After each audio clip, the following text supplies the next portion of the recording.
Jannick Anctil s'installe avec sa chronique littéraire de la semaine. Faites rebondir votre carrière. Ben, vous savez, ça m'a été inspiré, et je le dis là, parce qu'il est là. J'ai lu un article de Luc qui nous parlait d'un gars qui avait travaillé toute sa vie dans l'industriel et qui, à un moment donné, par la force des événements, s'est ramassé dans un magasin entrepôt.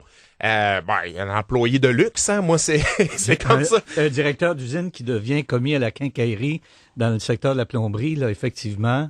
Et lui, parfaitement heureux, il s'appelle André Bisson. Voilà. Et je trouvais que c'était un témoignage pratiquement d'espoir ou de dire, regardez, là, il y a une vie après. Il y a une vie après la vie. C'est un peu ça. Alors, votre carrière plafonne. Vous craignez d'être emporté par les prochaines restructurations. Vous êtes tabletté. Et puis, on a atteint l'étape où on n'enlève même plus la poussière sur vous, là. C'est peut-être le temps de faire quelque chose. Il est temps de revenir sur le marché, de vous secouer. Mais on fait ça comment? Et puis, on le fait quand? On fait les choses dans quel ordre? Et c'est à toutes ces questions que tente un petit peu de répondre. Faites rebondir votre carrière. C'est de Gérard Rodax qui lui, est consultant d'entreprise en matière de changement également. Parce qu'on parle de changer de carrière, on peut juste aussi changer de poste. Il n'est pas nécessairement dit que on va à tout prix changer d'entreprise.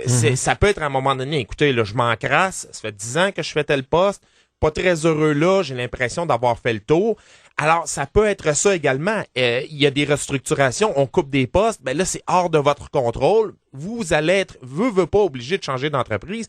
Et on est assis ici ce matin.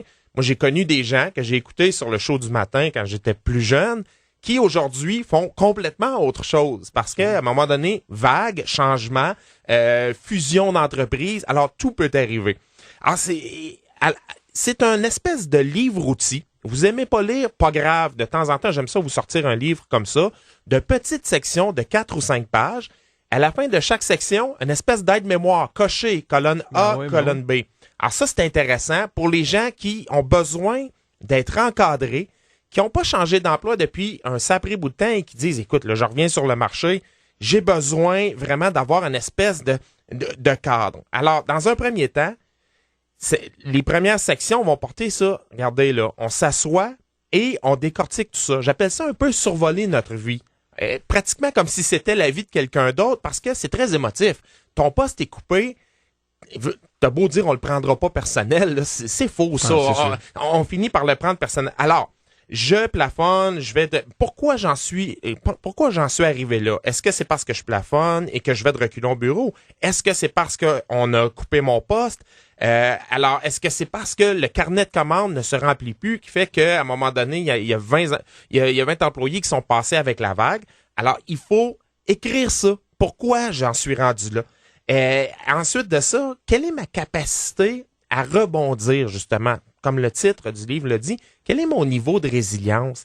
Est-ce que dans cette épreuve-là, il y a une opportunité? Il y en a toujours une, mais quelle serait cette opportunité-là? Mais pourquoi, Jannick, il faut attendre de voir le mur et d'être rendu à l'épreuve? Mais ça, là, tu vois, Luc, c'est un livre qui, il y a 30-35 ans, n'aurait même pas été à l'imprimerie, là. Oublie ça, on n'aurait jamais fait ça.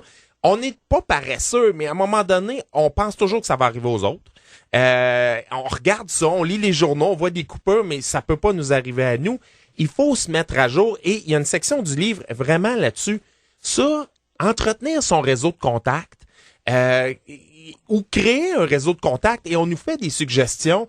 Embarquez donc dans un club de quelque chose où vous avez des affinités, mais vous allez pouvoir rencontrer des gens. Le but n'étant pas toujours de changer de job. On n'est pas toujours on a un emploi, on n'est pas toujours en train de prospecter pour un autre emploi, mais à un moment donné, élargir ses horizons. Et ça, c'est intéressant.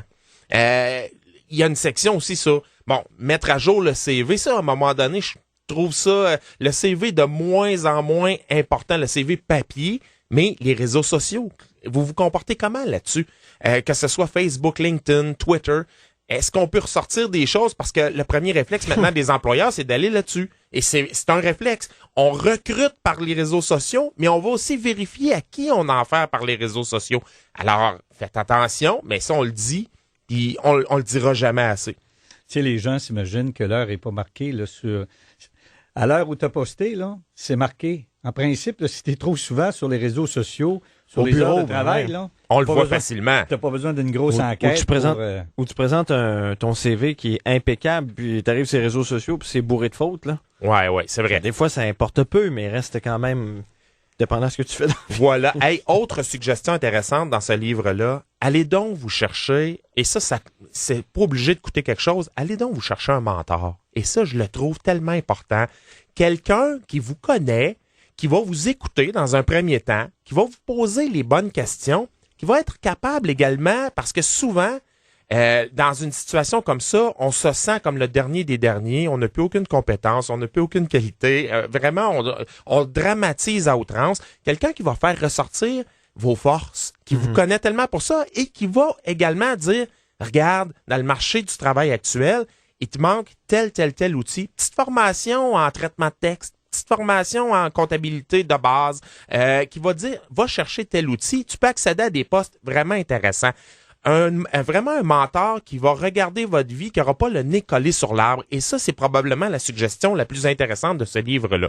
Sinon, je vous invite à vous le procurer. À chaque section, vous allez cocher une espèce de to-do. OK? Il y a des questions comme, ça vient de vous arriver. Vous venez de vous faire mettre dehors, être mis à pied. Vous voyez votre situation actuelle comme quoi? Une opportunité ou une catastrophe? Émotionnellement, vous êtes plutôt positif, plutôt négatif.